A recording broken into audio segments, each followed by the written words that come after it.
Well, good morning, Leadership Coachella Valley on Facebook and YouTube. This is Sean Webb, your board president for this. You could say it's an extended year. I'm here with Kelly Bielo, one of our board members. How you doing, Kelly? I'm great. Thank you, Sean.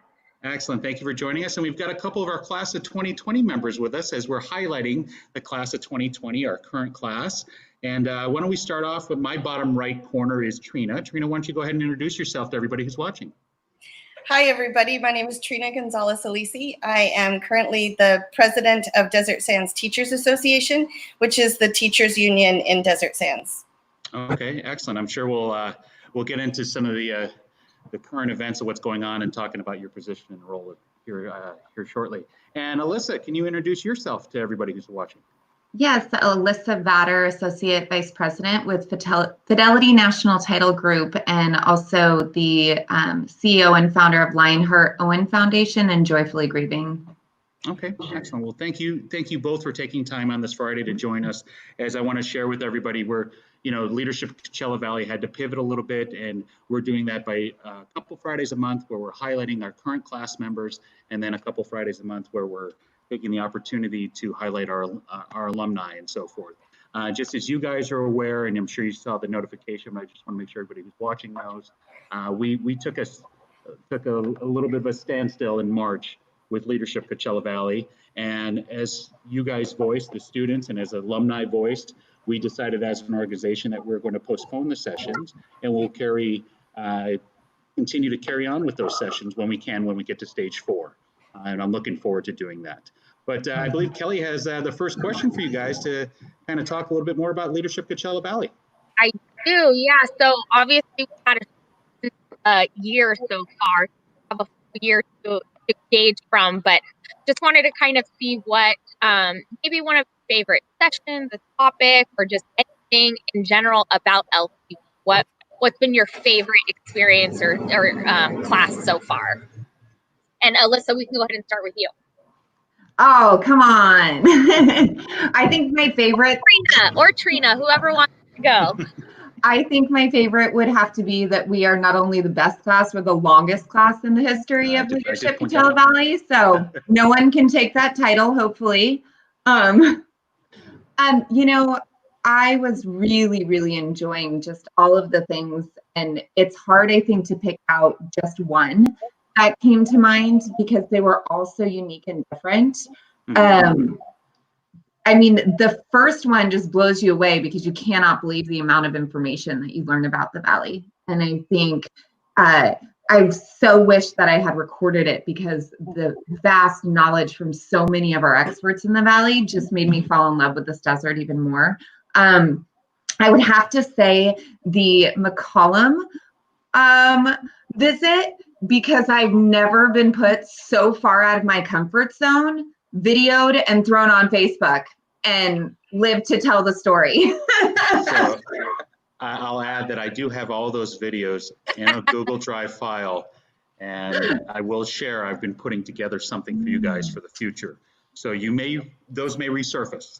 No, I thought we were friends. Surprise, I think. Yeah. I would have to say for me, the medical day was phenomenal. All of the resources that are available for all of the residents and citizens in the Coachella Valley, from infants all the way up to centennials. It was so amazing. And I think as somebody who works with thousands of people in the general public, just knowing about those resources and what's available was really informative. I also, of course, being in education, I loved the side trip to the Palm Springs High School, and their medical academy was phenomenal. So I think that was my favorite so far. Oh, excellent. I'll be the first to say, I've been with Leadership Coachella Valley. This is my 4th year going through and so forth and being part of this organization. This was the first time that we've been at both of those places. First time at Desert Regional, and the first time that we went to Palm Springs High School. So, as you guys share about your favorite classes and so forth, know that we as a board always try to change and mold the class a little bit different to fit the needs of the current students and so forth. Yeah. If I can also add that Dr. Cook, the continued information that she brought to each one of the sessions that she came in, invaluable. in how I've continued to lead our team, just leadership across the board, and taking a look at that, where Right. Realizing that at first it was, I'm going to learn so much about the Valley, and having that additional aspect of looking at these key leaders in our Valley, and then having her bring it all together and how we can add and influence our community further in our various positions. You know, that actually leads us to a good transition. The next kind of topic we were going to talk about is how you're operating differently.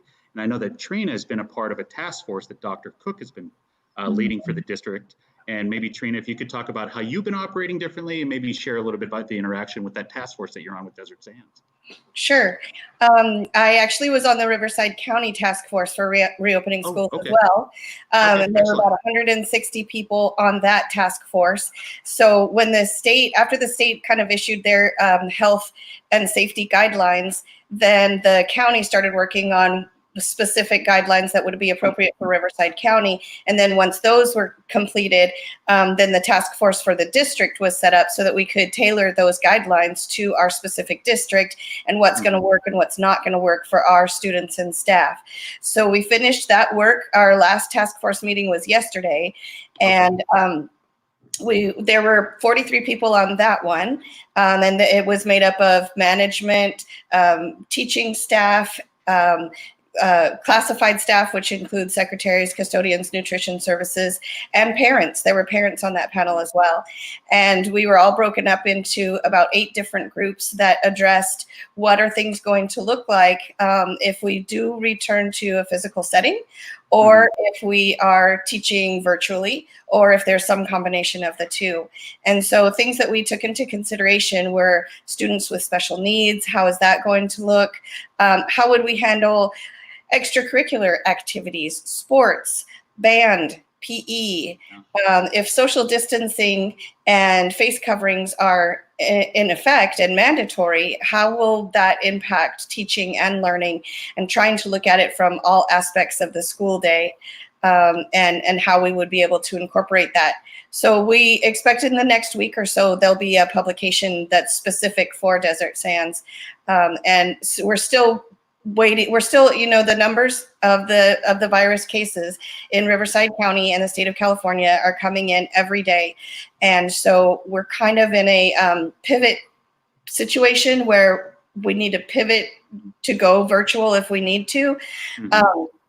And to be able to do that better than we did in the spring. Because when we did it in the spring, everybody did the very best they could, and they did amazing things. But we found out at 4:30 on a Friday afternoon that schools were closed on Monday, and we never went back.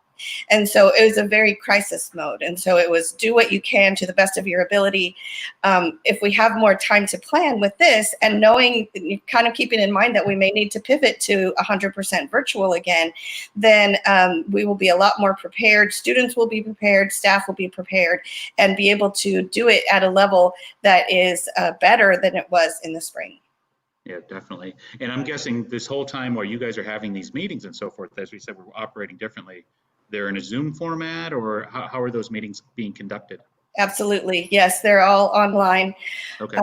Meeting with different constituencies. As I mentioned before, I'm the president of the teachers union, and that includes not just teachers, but we have counselors, we have speech language pathologists, we have the nurses in our union. And so meeting with each of those groups and finding out what their specific needs are, so that then I can take those needs and voice their concerns at a higher level, at the district level, breaking them down into elementary, middle, and high, and again, the different subject matters. Okay. Well, wow.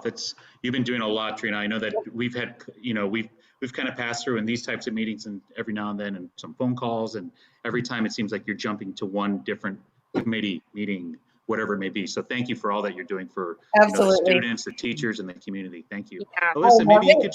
Sorry, I just wanted to add, I love it. And so when you love what you do, it doesn't feel like work. Exactly. Yeah. Alyssa, can you share a little bit how you've changed differently since March 13th in operating? Well, you can see from behind me, just, Trina, I do want to thank you for all the work that you and your collective team are doing. As a mom of young kids, I'm directly impacted I have been, both my husband and I are continue to be essential workers. I went from outside salesperson starting at 6 a.m. hikes with clients to breakfast to lunches to dinners to cocktail hours to galas to what's behind me. So I used to joke that my office was my forerunner, and it's been a huge transition. One thing I'm definitely grateful for are the amount of relationships that we've had in this access to Zoom. It has been such an incredible blessing to have. Now my breakfast meetings are bring your own coffee, and we have Zoom meetings instead of meeting at a local cafe or something. I would say the hardest has now been when it started to ease up and we were going out. It was wonderful, but the same day that they said it's okay and it's safe, it went over triple digits. So it created a whole new barrier for us that are trying to meet and have that just face-to-face relationship.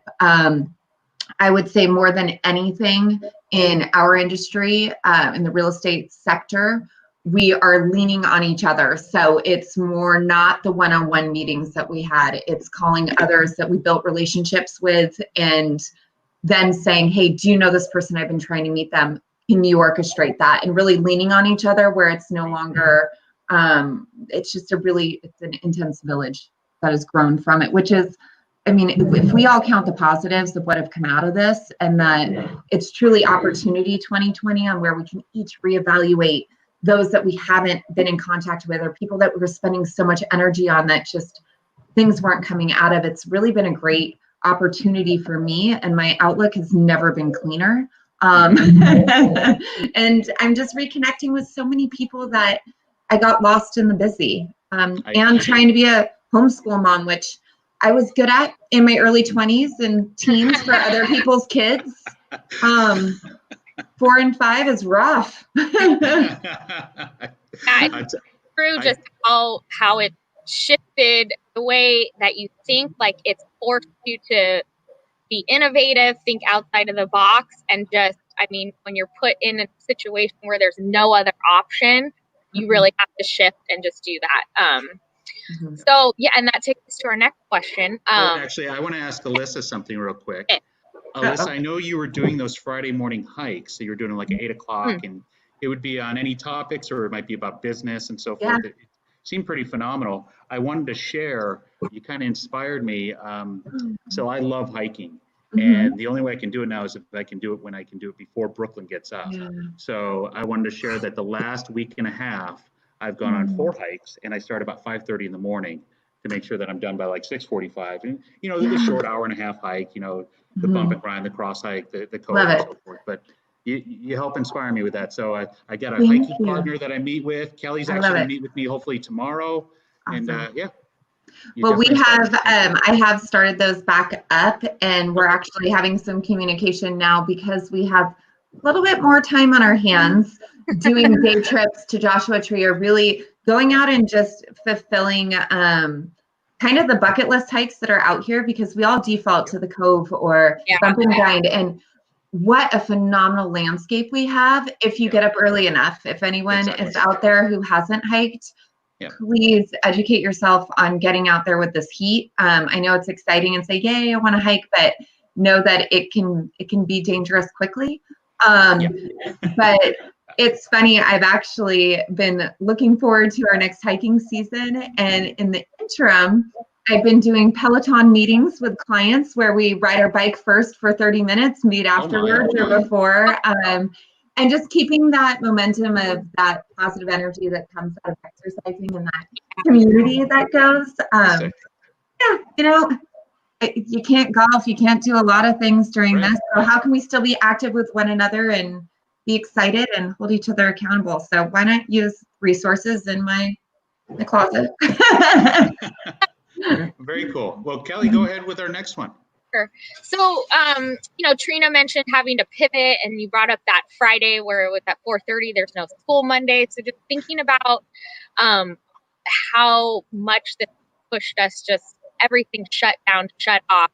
What's some advice you can give or that you have for other people within your industries or just within the community?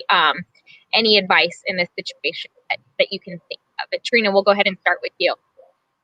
Great. I think the main piece of advice would be to keep an open mind. You constantly have to be open-minded and open to new ideas. Teaching, if you think about the little one-room schoolhouse that started, in the late 1800s or something, and students sitting in desks and teachers at the front of the room, and how that hasn't changed a whole lot up until now. And now we have to create a whole new way of teaching. And so I think being open to new ideas and exploring as much as you can, read articles on education, read articles on trauma-informed practices are very, very important right now. We were beginning to look at that before the schools closed, and just kind of coming to realize that our students don't come to school every day as an empty bucket and that we get to fill with education. They come with their own baggage every day, the things that they're dealing with in their personal lives, and their behaviors and attitudes might not have anything to do with you or school. It might have to do with what they're dealing with in their personal lives, and trying to recognize that trauma. Well, now these children have lived during a pandemic, and some of the littles don't even understand what's going on. And so being able to open your mind to the trauma that our students and staff, quite frankly, are facing is going to be very important for anybody moving forward during this time. Let's say there's a vaccine tomorrow and our schools, hooray, they're open on August 19th, just like they were supposed to be, and everybody goes back to the school site. They still will have lived through this time, and the effects of it will be ongoing for a while, and we need to be sympathetic and empathetic with each other, and gracious and kind and caring, and that would be the biggest advice that I have. Not even pedagogy. It's all about people and relationships. I love it. Love it. Excellent. I would say, just building off of that, is for me in re-entering plans, everyone has their own comfortable level. And as someone who's in sales, and I got to get down the doors, but finding my own comfortable level, and then making sure my clients are on the same page with a full heart of judgment-free empathy, and just everyone is doing this at their own pace. For someone who's on the phone all the time with customers that may not necessarily be someone I know personally or someone that I know really well, there is a lot of negativity out in the world right now. And so to really protect your energy, protect your boundaries, and lead with positivity and love and kindness, and try to redirect anyone that you can. I can't tell you how many calls I've gotten off of where I thought I was calling about real estate, and at the end of the call was just thanked for being positive through it. Even, we're not going forward with business, but we're still just humans. And so I think just to keep that in focus, and we're all doing the best that we can. Yeah, definitely. I want to say that, the beautiful thing about having a live viewership here is we have some people commenting. And one of the people that's commenting is Katie Stice from the Rancho Mirage Chamber of Commerce. She's saying, both you guys, nice job. I actually want to give, since Katie mentioned something to us there, I want to give her a shout out. I actually kind of stole this idea from her. She's been doing these highlights with all the Rancho Mirage Chamber of Commerce, and she gave me the tutorial on using this format of StreamYard and so forth. So, Trina, as you've seen all the district staff going through this process, and I've been highlighting different teachers, different classified and so forth. I actually got the idea from the Rancho Mirage Chamber of Commerce. You could definitely share that with the union groups and so forth. Nice. Yeah. But that brings us up to our next question here. What is maybe a prediction that you can give in your field of work in the next 6 months to a year? And if you don't want to talk about that, you can roll that right into what is your message to everybody else who's watching. How's that sound? We'll start with, we'll go with Alyssa this time. So I think it's going to be very interesting. I do real estate over residential and commercial industry with developers, and in the Valley as well as nationally. And I think each market is going to be different. I think the biggest shift that we're going to see is this situation with working from home has worked really well for some industries, but how is that going to affect our office landlords who they don't need to come back and have their space, or they necessarily don't need that much space. And I think with that, there's so much uncertainty. I think even more for Trina when she gets to answer this question, but the amount of uncertainty that if we all focus on that, we can go down a really dark rabbit hole really quickly. And so it's just a matter of focusing on how we can influence it today, how we can be most successful today and set ourselves up for the most success. And, you know, I read something earlier that was a Facebook poll on what the most overused word was in 2020. And they said pivot. But I think it's truly something that everyone's doing. I prefer, we had a sales meeting where management called us professional chameleons. So I prefer that. I like that. Yeah. And it's just kind of really adjusting and also having that confidence in ourselves with what knowledge do we have prior to this? And really, where can we help our peers and other people in the market to excel and take a look at possibly something that they didn't realize that they can transition really well into, and that we all have these other skills that we have either honed or maybe never used before that can really be successful with. Okay. No, it's funny you bring up about the real estate and how it's going to be different by different market and so forth. One of our first LCB lunch conversations, we brought on local realtors that are both alumni, as well as one of your current classmates, Amy Shaw, who's very involved with commercial real estate. And I want to say that we had our conversation on a Friday, but that Thursday before, Twitter made that big announcement that they're saying their employees never had to come back to the office. And that was a huge announcement then.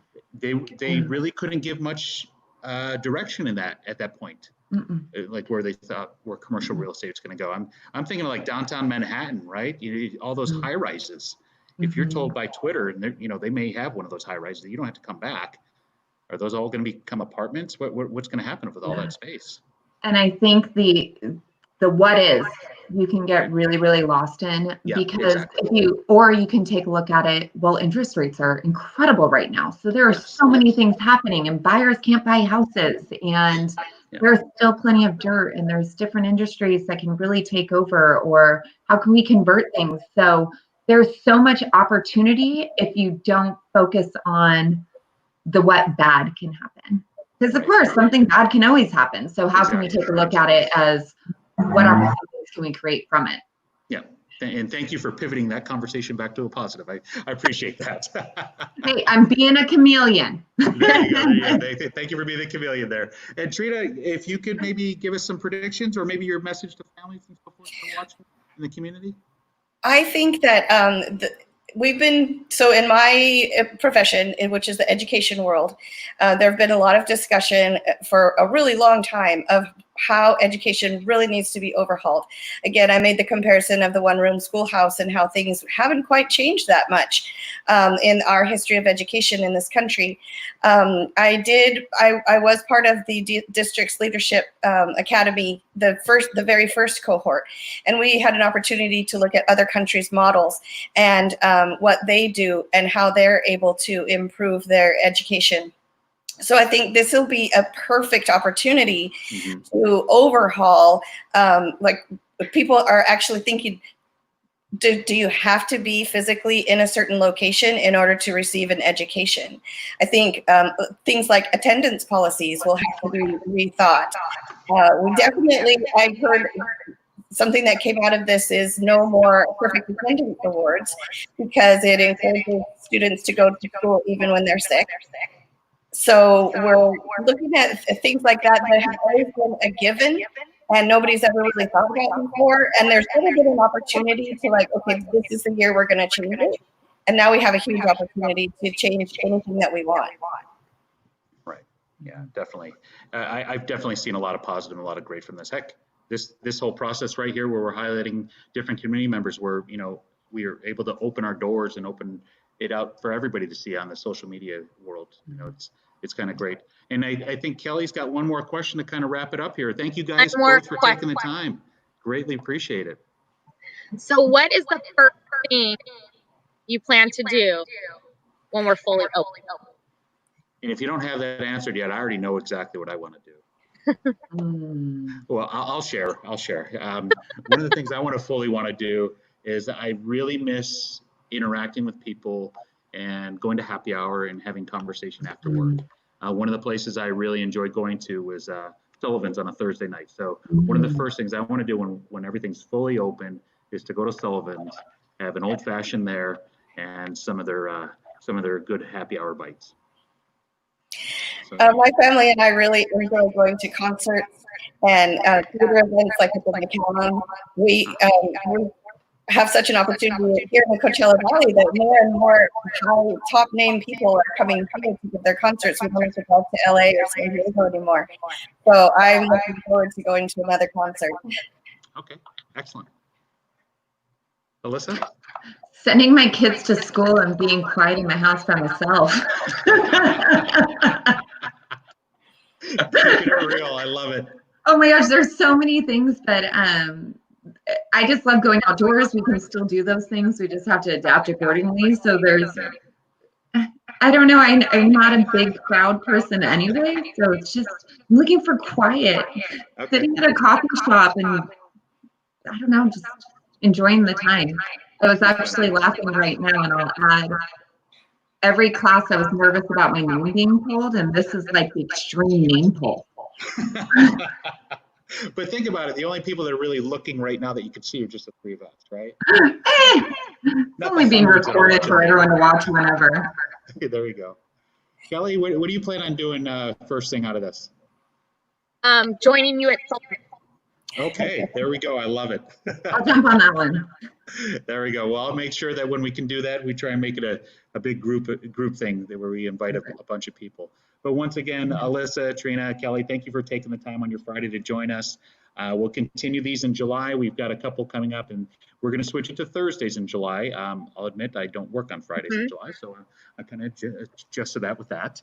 But we'll continue on with these in July. If you're interested, the email address is going along the bottom there. Email us. Let us know if you're interested in being part of those, and we're developing that schedule, and I hope to have that out by next week. So you guys be well. Wash your hands, wear your masks in public, and have a great day. We'll see you. Thank you. Thank you, guys. Great to see you. Good to see you, Alyssa. You too, Trina. Okay, just so you know, the